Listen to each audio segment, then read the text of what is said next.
story immediately caught my attention. My mother works in noise, and I know all too well what's like there. This isn't just a story for the sake of use. It's based on real feelings, one experiences that are familiar to many people. We make videos like this so that you can recognize yourself in a way to pick on other people's mistakes. You can steal slides, but you can't fake the consequences. I was halfway through editing the final slide, Q4 projections cross-tabbed with our 3-year retention curve, when my Outlook pinged with a calendar alert I hadn't created. Transition briefing, East Conference Room, 10 a.m. No invite, no organizer name, just dropped in like a ghost. At first, I thought it was a mistake. Then I noticed the title of the attached file. It was mine. My deck, the one I hadn't submitted yet. Still in review, still watermarked with my initials. Still stored in a folder only I had access to. At least that's what I'd believed. If you're listening and already clenched your jaw, hit that like button and subscribe. It takes 2 seconds and keeps stories like this going. 97% of listeners never do, and trust me, it makes all the difference for the team. All right, back to it. Now, I'm not the dramatic type. I don't do corporate tantrums or gossip over stale croissants in the break room. I'm the woman in the back of the room with the legal pad and the sharp questions no one wants to answer. The one who stays late, gets the math right, and makes damn sure the CEO doesn't walk into a pitch with a typo or a fake statistic. And I've done it quietly for over 5 years. Lori, our SVP and one of the only people I respected at Rindle and Chase, once said, "You've got the brain of a partner and the ego of a janitor." I took it as a compliment. I still do, because that's the job, isn't it? You build the engine, let someone else drive, you design the blueprint, they slap their names on the plaque. I never needed applause, just security, sanity, some acknowledgement that when I double-checked every dataset, scripted every transition phrase, or embedded footnotes so a nervous exec didn't panic on slide 7, that meant something. But lately, the silence around my work had changed. It wasn't respectful. It was strategic. It started small. A colleague borrowing a phrase I'd coined. A chart I'd spent 2 weeks modeling appearing, unsighted, in another team's deck. At first, I let it go. We all share templates. But then it kept happening. More often, more boldly. One junior exec even tried to explain my own retention forecast back to me like he'd made it up over lunch. I didn't call it out. I documented. Quietly. Thoroughly. Because here's the thing about people who treat silence like weakness. They never notice the woman taking notes. Every deck I ever made was versioned, every change logged. And after that strange calendar alert, I started running trace reports nightly. I wasn't paranoid. I was cautious. And I had reason to be. Because when I checked the access history on my master Q4 deck, something blinked red. It had been opened 3 times over the past week under an unfamiliar user ID. I dug deeper. The name linked to the ID, Jenna, Emily's daughter, fresh out of her MBA program. Still technically a consultant, not even full-time yet. Except she was. Sort of. Someone in leadership had quietly fast-tracked her. I overheard it by accident. 2 execs chatting in the print room. Emily's daughter starts full-time next week. VP track onboarding. She'll shadow Lori's team, get exposure to big accounts. That would have been fine if Jenna wasn't also snooping through my locked folders. And that calendar alert, that transition briefing, yeah, that was her debut. Using my work. I didn't tell anyone. Not yet. I made tea. Reread the clause I'd added to my contract in 2021 after a multi-million-dollar pitch win. The one that gave me a foothold if anyone ever tried to replicate or present my work without attribution. Clause 12C. Short, sharp, a legal knife in velvet. The irony? I'd added it not because I distrusted the firm, but because I didn't trust the system. People change, titles shift, and nepotism doesn't knock. It waltzes in wearing designer heels. So I sat with my tea, my claws, and my silence. Because I wasn't going to interrupt what was coming. I was going to record it, let them set the trap, and watch who walked straight into it. I was printing a draft proposal when I heard the voices. 2 junior execs from ops whispering near the paper tray like the world didn't have microphones or ears. Emily's daughter is joining full-time, VP track onboarding. One of them chuckled. Nepotism speedrun. She's been here, 3 weeks? The other replied, doesn't matter. Emily's pushing it through. Word is, she's taking over a client vertical. I didn't flinch, just waited for the printer to spit out the last page, but I heard the rest. Lori's team is folding her into the Lockridge pitch. Big one. Jenna's first shot to shine. Jenna. That name again. The same one tied to the user ID that had been ghosting into my folders. I walked back to my desk with the printout in one hand and a tightness in my stomach that had nothing to do with caffeine. Lockridge wasn't just big, it was critical. The kind of client we keep by threading needles through spreadsheets, by translating raw volatility into elegance. And that deck wasn't ready, because I was still building it. The version Jenna had opened wasn't even final, and now she was using it for her debut. Back at my desk, I toggled my calendar and saw it. Transition briefing, East Conference Room, Thursday, 10 dadak a.m. No sender, no context, no RSVP, just there, like it had always been. I opened the audit trail logs again. Third time that week, Jenna's ID showed access on Tuesday and again just this morning. Both times, she'd copied a version of the Lockridge file into a sandbox directory. The file name hadn't changed, but the metadata had. User path, access timestamp, file movement. She duplicated it, renamed it, and dragged it into her own working folder. I checked the system logs. No permission granted, no visibility tag. She wasn't cleared to even see that folder. She didn't have to be. Emily, her mother, our director of strategy, had top-tier admin access. It didn't take a genius to guess what happened. Jenna was in, because her mother made it so. And now my deck, unfinished, unapproved, and unattributed, was about to be her red carpet moment. So I did what I do best. I documented. I pulled the activity logs and exported them. I took screenshots of the file tree. I reversioned the deck and set a watch alert. Any future open or move would ping me directly. Then I went into my personnel folder and reopened my 2021 addendum. Clause 12C again. Just seeing it steadied me. Unattributed replication or unauthorized use of intellectual property authored by employee shall trigger full severance, bonus payout, and legal review. It was more than words. It was a wire trip, and I hadn't pulled it yet. I was just watching, letting her build momentum, because entitlement always overreaches. Eventually, it stops being subtle. It wants credit. It wants applause, and it never expects the woman who drinks tea alone at her desk to be the one holding the fuse. That night, I stayed late, pulled every project folder Jenna had touched in the last 2 weeks, created a side-by-side version comparison, highlighted overlaps, noted phrases she'd lifted word for word, slid them into a sealed folder marked Echo. It wasn't about catching her. It was about proving I didn't need to. The truth was already climbing its way into the light. The smell of scorched espresso was still clinging to the break room when I stepped in that morning. Same burned pot, same chipped mug with the faded Rindle and Chase logo. I wasn't even fully awake, just running on instinct. Caffeine first, then damage control. I was pouring the last inch of coffee when Louisa, the new overnight cleaner, appeared at the door. She didn't speak right away. Just looked at me with this strange mix of urgency and restraint, like someone watching a lit match inch toward dry paper. Then she stepped a little closer, leaned in, and whispered like she was telling me where the bodies were buried. "Ma'am, they moved your laptop into the East Conference Room. Don't go in yet." I blinked. "What?" She glanced back down the hall, then back at me. "It's already on. Slides are up. I saw your name on the file, but it was that girl." That girl. I didn't ask which. I knew. I walked slowly toward the hallway, heart thudding, but not from panic. No, it was that cold, focused rhythm that starts when you realize the moment you've been preparing for is finally, actually here. Jenna hadn't just copied the file. She'd taken it a step further.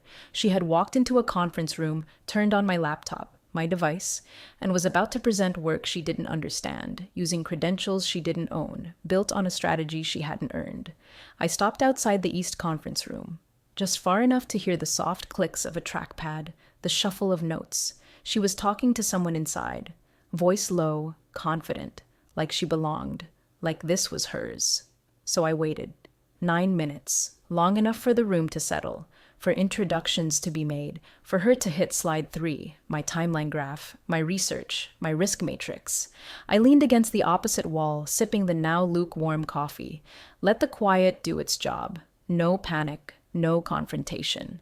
I pulled up my phone, opened the remote desktop access, and pinged my own machine. Live screen share, enabled. Just as I expected. I could see the cursor moving. Slide 4 now. She was reading my words, but not like a partner, like a parrot. I didn't need to interrupt her, because just then the glass door swung open. Ben, from legal, stepped inside. He hadn't even taken off his overcoat. He froze halfway to the table, eyes fixed on the screen. He squinted, then frowned. Wait, these files are logged under Marin's credentials. The room paused. Jenna turned pale. Her voice caught. She let me review them, just for the meeting. I didn't change anything. Ben's eyes didn't move. You're logged in under her user ID. This deck hasn't been submitted yet. It's still in staging. I thought... She faltered, looking for Emily. But her mother wasn't there. Ben turned toward the hallway. Toward me. I raised my mug and nodded once. He didn't wave, didn't smile. Just said, I think we need to pause this meeting. The attendees, all senior staff, exchanged glances. One of them quietly stood and walked out. Another started closing his laptop. No one defended her, not one person, because they knew what I knew. This wasn't a misunderstanding. It was a move, a bad one. I stepped away before Jenna came out, letting her stew in the silence, let her feel the air thicken with implications. I wasn't going to gloat. I didn't need to. The system was already starting to turn, one quiet revelation at a time. And all I'd done was refill my coffee. Jenna's voice had that frantic edge, the kind people get when they realize the ground isn't just shifting, it's gone. She said I could. That's all she managed, like repeating it might conjure a reality where I had, in fact, invited her to log into my laptop, launch my in-progress deck, and parade it in front of leadership as if she'd spent the last 6 weeks weaving it from scratch. Ben didn't even answer her at first, just stared at the screen like it had personally offended him. I could see it from the hallway. The heat map slide was up, the one I'd built using internal churn analytics that weren't even public-facing yet. It still had my shorthand annotations in the corner. Not cleaned, not scrubbed. Raw. Did you edit this deck, Jenna? Ben asked quietly. She hesitated. Just formatted the cover. I didn't touch her content. It was... She left it open. Ben raised a hand. Let's stop right there. He stepped forward, clicked out of the presentation, and opened the file directory. I saw it when the screen refreshed. My user ID, Mar Went, RS4, last login timestamp 8:16 a.m. Which was funny, because I had arrived at 8:39. I'd taken the stairs. I always take the stairs. Jenna stammered again. I was just helping. The meeting was starting and Marin wasn't here yet, so You logged into her device. It wasn't locked. Ben tilted his head. Do you typically present confidential materials that haven't been cleared by strategy? She didn't answer. Instead, she looked toward the door, where I was still standing, coffee in hand, calm, watching. I didn't blink. I didn't step in. I wanted the silence to do the work, the recognition to settle like smoke in the room. Everyone saw it now. She hadn't just borrowed a slide. She hadn't just assisted.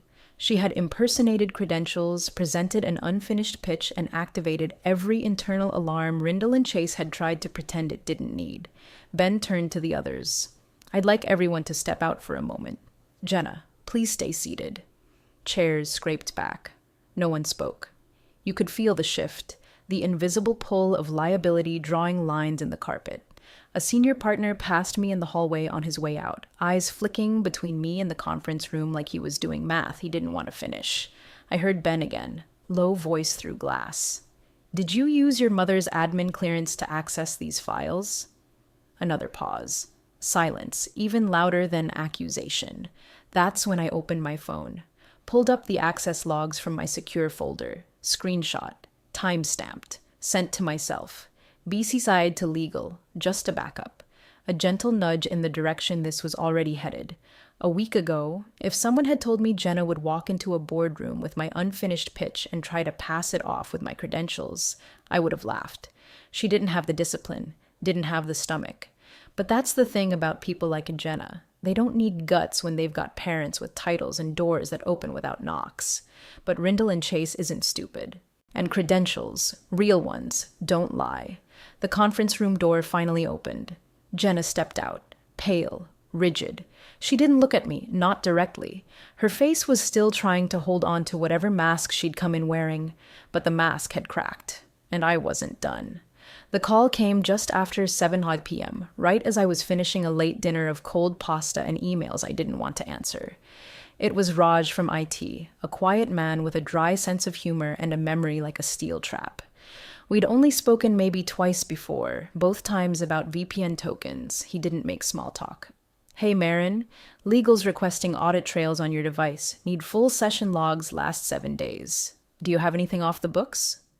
I wiped my hands on a dish towel, turned on my second monitor and said, nope, everything's documented.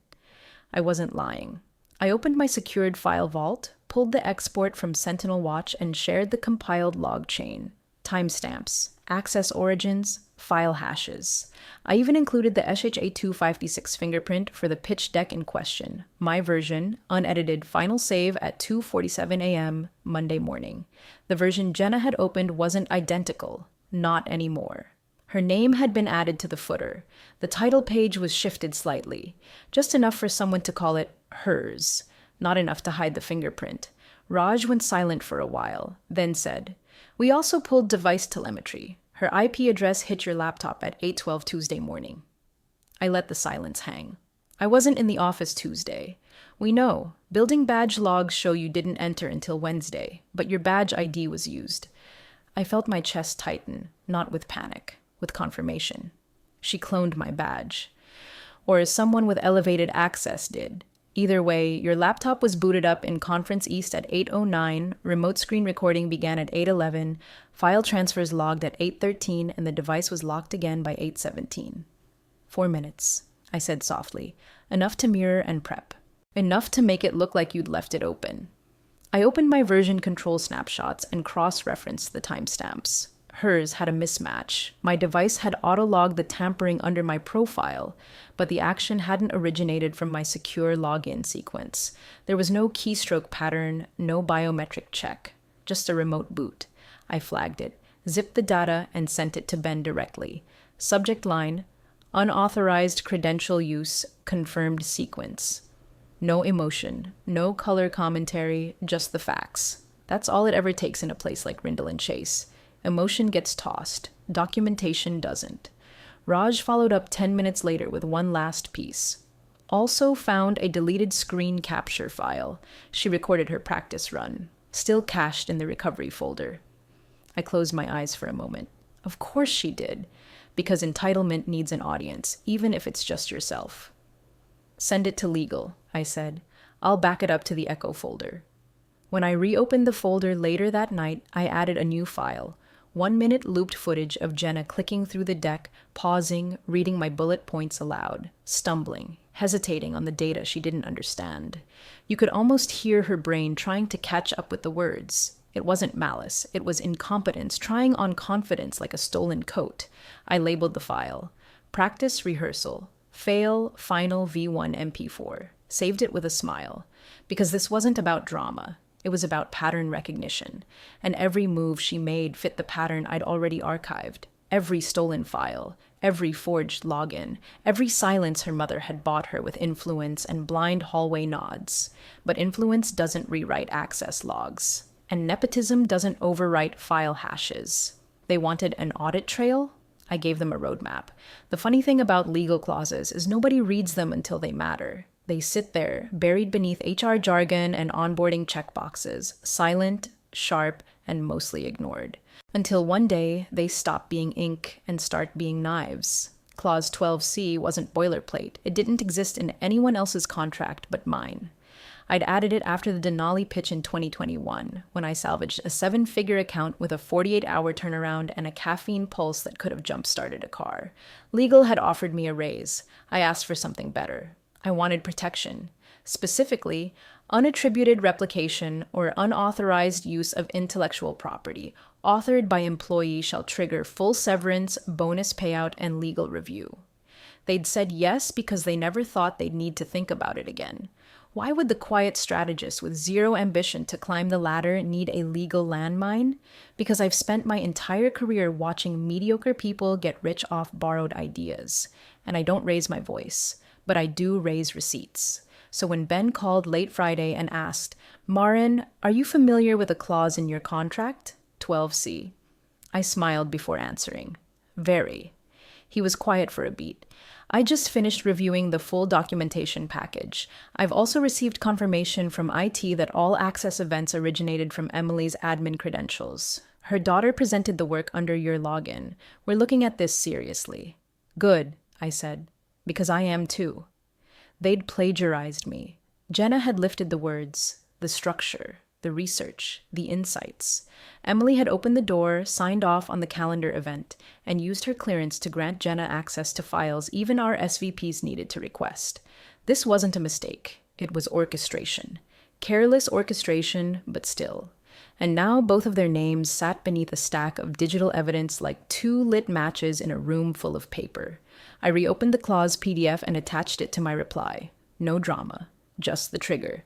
Per Clause 12C, I am requesting activation of all entitled remedies, including full severance payout, project bonus, and legal evaluation of credential misuse. 5 minutes later, Ben responded. We agree. Arrangements forthcoming. That was it. No haggling, no delay, because it was airtight. Because I had not just documented their mistake. I had legally booby-trapped the very action they thought they could get away with. There's a difference between being smart and being underestimated. One wins you meetings, the other wins you clauses no one sees coming. I stood up, stretched, and glanced toward the window. Downtown was quiet. The firm's name still glowed in the glass of the opposing tower. Rindle and Chase, Strategic Growth, Ethical Acceleration. I almost laughed. Ethics don't live in slogans, they live in the fine print. And that fine print had just become my salary bump and their exit strategy. Because I didn't need a stage, I needed a clause. And now the trap had sprung. Friday morning, I woke to the quiet click of the espresso machine and a full inbox. Thread after thread, reply after reply, but one email sat at the top like it had been waiting for me. A follow-up from Ben. Short subject line, no pleasantries, just a timestamp, a thread ID, and the quiet echo of a corporate system realizing it had crossed its own tripwire. I opened it and scanned his note. Per your prior, we are prepared to move forward. Please confirm attached terms for finalization. I didn't open the attachment right away. Not yet. I clicked Compose instead, typed in his address, and attached 4 files. First, a high-resolution PDF of Clause 12C from my 2021 contract addendum, with my signature and the countersigned line from the legal team, dated, sealed, legally binding. Second, a zip folder labeled Audit Echo Logs Final, containing the full access trail from both Jenna and Emily's credential events, broken down by date, time, device ID, internal IP, and user path. Nothing speculative, just pure sequence. Third, a screen recording capture file titled Screen Grab Confeast 0319, the video IT recovered from my laptop cache, showing Jenna rehearsing the presentation.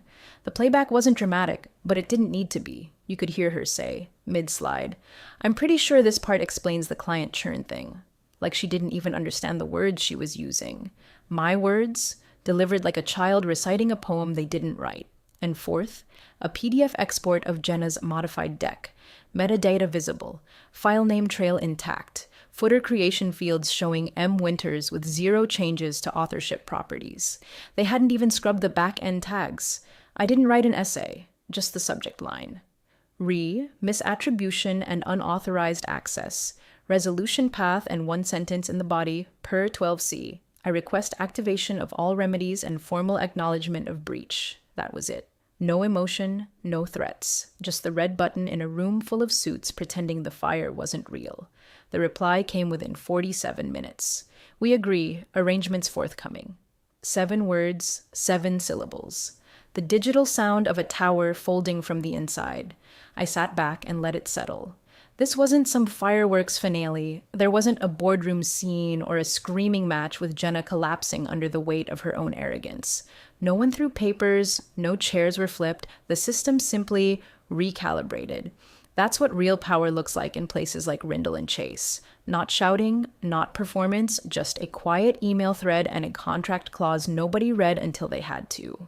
I clicked open the attachment Ben had sent earlier. It outlined the severance package, 6 months base pay, full bonus from the Lockridge pitch, an NDA renewal with specific mention of mutual non-disclosure of internal personnel decisions, legal review summary attached, my name listed as credited author, strategic initiative materials.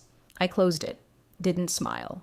Didn't sigh, just archived the thread under a folder labeled Resolved. Because I didn't need to win loudly. I just needed the record to stand. The Monday after everything settled, Jenna's name disappeared from the directory like it had never existed. No announcement. No wishing her the best in her future endeavors. Just gone. Her email account bounced back a generic auto reply. Her office door, once labeled Consulting Fellow Strategic Growth, was blank by noon, the nameplate unscrewed and forgotten on the windowsill. Someone had left a half-used latte on her desk. I walked past it once on the way to legal. It was already cold. Emily didn't disappear as cleanly. The official memo said she was taking an extended sabbatical to focus on personal priorities. Anyone who's spent more than 2 years in corporate knows that's HR speak for leave before you're pushed. She didn't clear out her office herself. Someone boxed up her framed photos and plants. One of the interns said they found a handwritten note in the bottom drawer. Don't trust the quiet ones. They always know. I didn't confirm it. Didn't need to.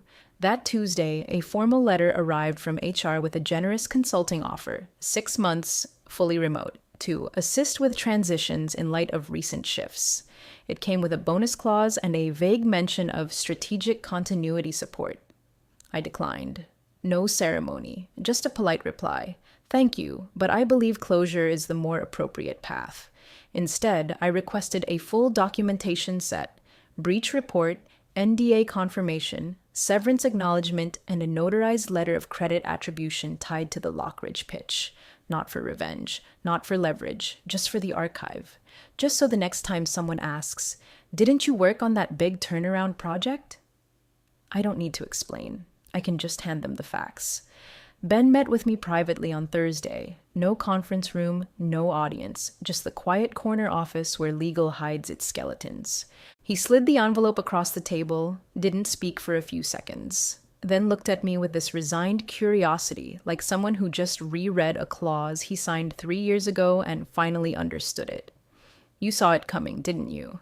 he asked. I didn't answer. I didn't have to. Because it was never about Jenna. It was about how places like Rindle and Chase reward noise, promote flash, and assume that the woman who speaks the least must want the least. They forget about the ones who document. Who version. Who log and watermark and build quiet traps not out of spite, but out of precision. And when the trap closes, no one gets dragged. They simply vanish. I walked out without a word. No farewell lunch, no final Slack message, just a closed loop and a record that didn't need defending. The slide appeared just as the call was winding down. Tucked at the end, after the revenue breakdown and projections, after the M&A teasers and cost optimization fluff. A clean white background. No flair, just 12 words in company font, centered above the footer timestamp. Special recognition. Strategic Architecture Initiative. M. Winters. No logo, no boldface, no asterisk. I nearly missed it, honestly. I was watching from my living room, curled into a worn blanket, barefoot, sipping jasmine tea that had long gone lukewarm. I'd pulled the call up out of pure habit, not interest. Some muscle memory of years spent behind the curtain, making sure execs didn't trip over their slides. The voice on the stream was the same one I used to coach through transitions.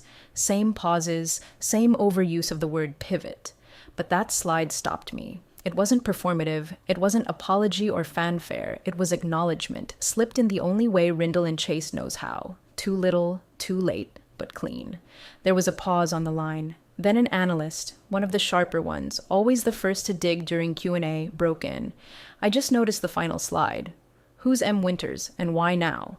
A cough. Some shuffling. Then the CEO's voice, steady and careful. Some contributions don't shout, he said, but they carry weight. We wanted to recognize that. The call moved on, but I didn't. I let those words hang, because I knew what that meant. The lawyers had cleared it. The board had agreed. Someone had decided it was safer, smarter, to credit me quietly than to pretend the entire Lockridge turnaround came from thin air. They didn't owe me flowers. They owed me truth. And that slide, however sterile, was truth. I sipped my tea, closed the laptop, didn't replay the clip, didn't screen record or share it with anyone. I didn't need to, because I had already archived the evidence, already won the quiet war no one noticed I was fighting. While Jenna rehearsed stolen slides, I documented. While Emily rearranged chairs at the table, I wrote the blueprints for the table itself. And when the dust settled, I didn't walk back in for applause. I let the system correct itself. The ones who needed to know already did, and the ones who didn't, they'll read the slide one day and ask, "Who was M. Winters?" And the answer will come in the silence that follows. It was raining the morning I returned for the last time. Not a storm, just that cold, indecisive drizzle that makes everything feel like a long sigh. I didn't bring much with me. A manila folder for paperwork, the key card they asked me to formally hand in, and a thermos of the same jasmine tea I'd been drinking when the earnings slide rolled across the screen. The lobby was quiet. Early. The kind of quiet you only get before the office wakes up and fills itself with curated chaos. Clicking heels, elevator pings, buzzwords already stale by 9:15. I was waiting by the glass doors when Louisa appeared from behind the security desk. Same navy uniform. Same slow, deliberate pace. She didn't say anything at first, just walked over, hands tucked into her sleeves like she was hiding something fragile. Then she reached into her cart, pulled out a small white envelope, and held it out to me. I took it without speaking. Inside, folded with careful, practiced precision, was an origami swan. Crisp creases, balanced wings. But what caught me wasn't the shape. It was the paper, a printout. I recognized the font instantly, one of my original slides. The one Jenna had opened, changed, and pretended was hers. My title still faintly visible along the bird's folded tail. Client Retention Funnel, Draft V5 M. Winters. I laughed, just once, quietly. "Thank you," I said. Louisa smiled, barely, and gave a small nod before turning back to her cart. She didn't ask questions, didn't fish for a story. She already knew enough. Some people notice because they're nosy, others notice because they see. I slipped the swan into my folder, not as a souvenir, as a reminder that sometimes the most powerful acknowledgments come from the people who move quietly, just like you. That not every win needs a microphone, and that the people who sweep the hallways often catch the details the executives miss entirely. I left my badge on the desk, walked past the glass conference rooms, empty now, the chairs too neatly pushed in, past the wall where Jenna's name had once been taped onto a placeholder placard, out the front door, into the rain. No umbrella, no send-off, just a folded bird in my pocket. And the peace of knowing the right people saw everything.